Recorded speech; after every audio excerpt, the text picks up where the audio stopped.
yo, que me lo merezco.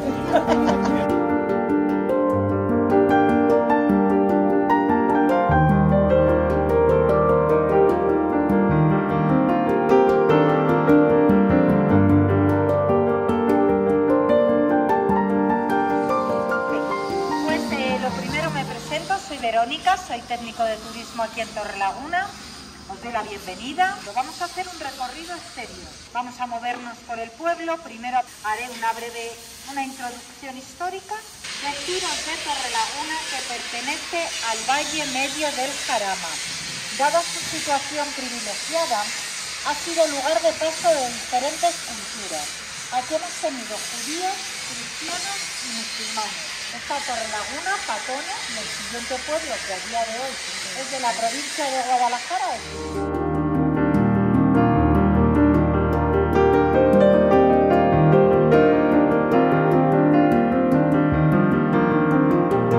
Veníamos por la calle de la Estrella, el edificio ya os adelanté que íbamos a ver era un restaurante, pero el edificio original fue de finales del siglo XIV, primeros del siglo XV, y se construyó como alhóndiga o mercado de abastos.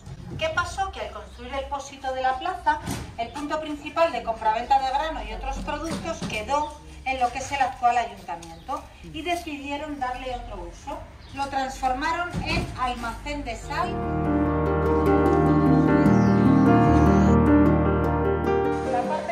Los arrabales, es la parte más alejada del pueblo, es donde vivía la gente más humilde, los campesinos, los más desfavorecidos, las casas de los arrabales pequeñas, muy apiñadas, muy humildes. Hemos bajado por la calle del Pino Centenario y aquí tenemos el motivo de por qué esta calle se llama así. Deciros que si nos alejamos un poquito de la plaza y si nos pusiéramos un pelín en alto, hay tres elementos que vamos a ver siempre y vamos a reconocer el pueblo, es como muy intuitivo. Y es el Pino Centenario, la copa del pino, la torre de la iglesia Santa María Magdalena y la espadaña del monasterio franciscano que he hecho referencia en varias ocasiones. Como dije antes, veníamos por la calle Burgos. De las 4 puertas que tenía el recinto, la que tengo detrás es la que más elementos originales conserva. Era la salida hacia Uceda. En el lado de vuestra derecha todavía podemos ver lo que fue la parte baja de la antigua torre defensiva. Debajo de la bóveda de ladrillo, que es un añadido, tenemos esos 2 agujeros donde se ponía la puerta por las noches para proteger a los vecinos de Torrelaguna. Estamos delante de la actual Casa de Cultura. Este edificio es un edificio con mucha historia. Fue mezquita, con la Reconquista los judíos lo transformaron en sinagoga y estuvo con este uso hasta el siglo XV. Ya con la expulsión de los judíos, la familia Bernaldo de Quirós coge el edificio y lo transforma en hospital. Hospital de la Santísima Trinidad hasta 1967. En la última etapa se quedó un poco como consultorio local, casa de socorro, algo así. Aquí todavía, pues como estaba comentando antes, un edificio con mucha historia. Cuando se convierte de hospital a Casa de Cultura, se intenta integrar, como dije antes, los poquitos elementos originales que había. La estructura del hospital era, como veis, este edificio comunicado por estos 2 patios. La actual, como digo, la puerta original del antiguo hospital de estilo mudéjar, y mezclando lo antiguo con lo moderno tenemos esta otra puerta que nos daría acceso en estos momentos al auditorio de Casa de Cultura y en origen es donde estaba la iglesia que tuvo el hospital. Entonces esto es lo poquito que se pudo integrar al hacer esta construcción.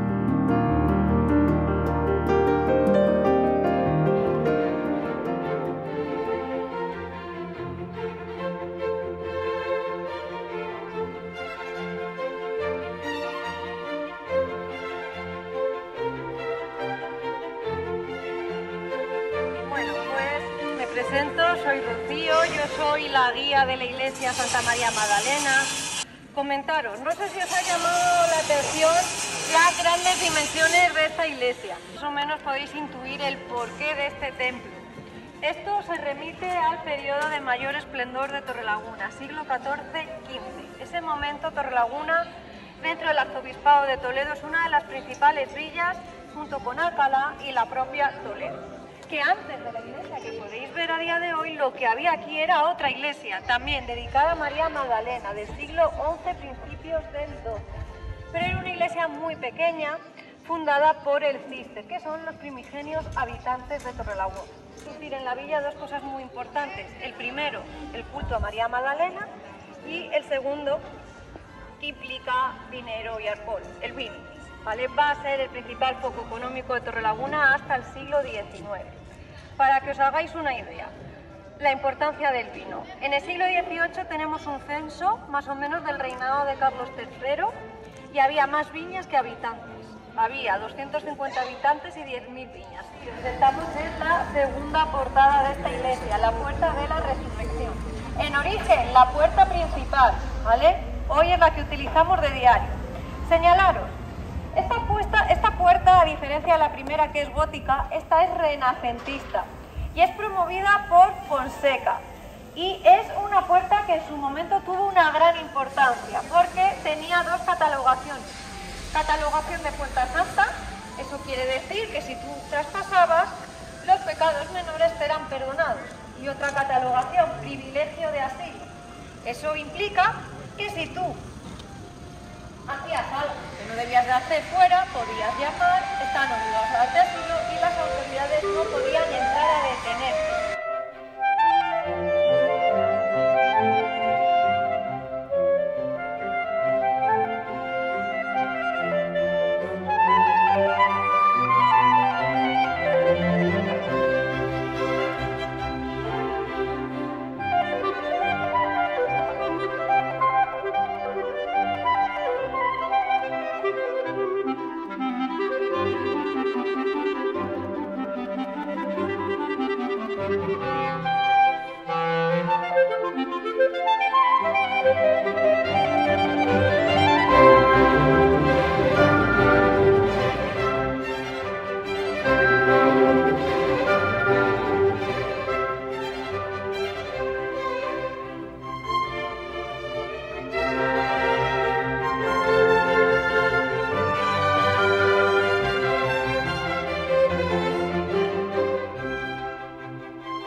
Más importante, el lugar donde se empieza a construir siempre un templo, que es la zona del altar. La construcción seguidamente se iría definiendo, ¿vale?, lo que son las diferentes naves. Fijaros, claramente estamos en la vía sacra. Y después se irían configurando y cerrando lo que serían las bóvedas, que son bóvedas góticas de crucería. Paralelamente a toda la construcción, deciros que se van añadiendo las diferentes capillas funerarias a lo que son las naves secundarias. Las capillas funerarias, en origen, fueron privadas hasta el siglo XVIII. No solo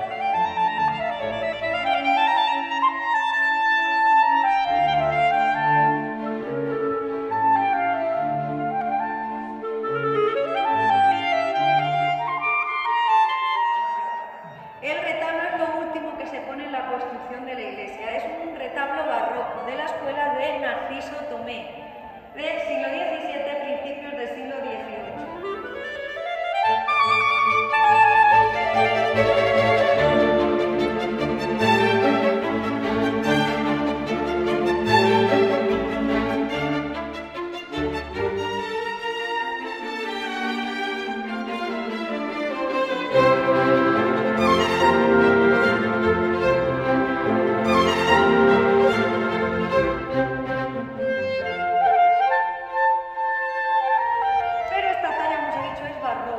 Y es una María Magdalena penitente. Y además, este tipo de talla es una talla didáctica.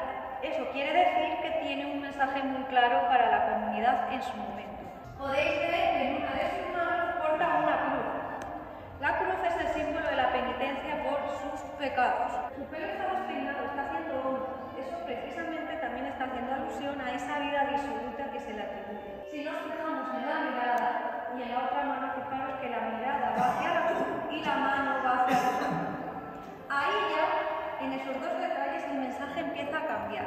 ¿Qué nos está diciendo? que ha encontrado el camino. ¿Y dónde está ese camino? ¿Dónde está esa salvación? En la figura de Cristo, ¿vale?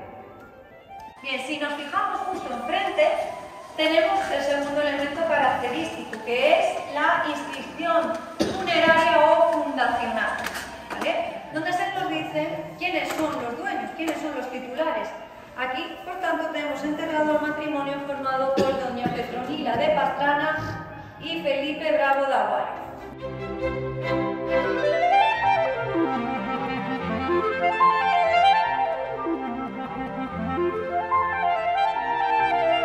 Felipe de la izquierda y Carlos el de la derecha.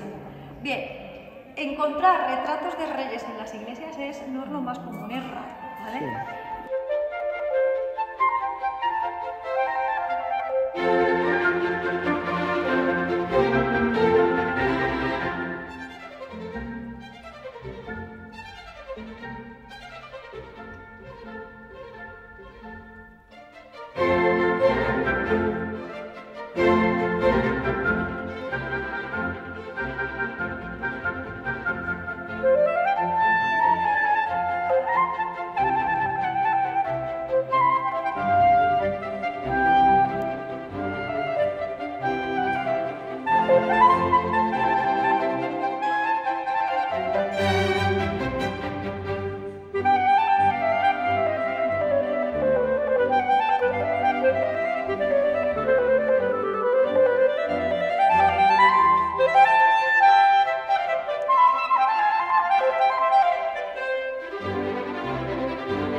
Que le den 100 misas al mes, 3 diarias, ya he hecho yo la cuenta, y dinero para obras pías, viudas y doncellas de Torrelaguna. Ahí no lo pone, pero en su testamento sí, en concreto 600 ducados. Esto, como lo he dicho, lo deja aquí escrito en grande para que lo veamos bien, nos lo deja escrito en su testamento y lo deja escrito en la fachada exterior.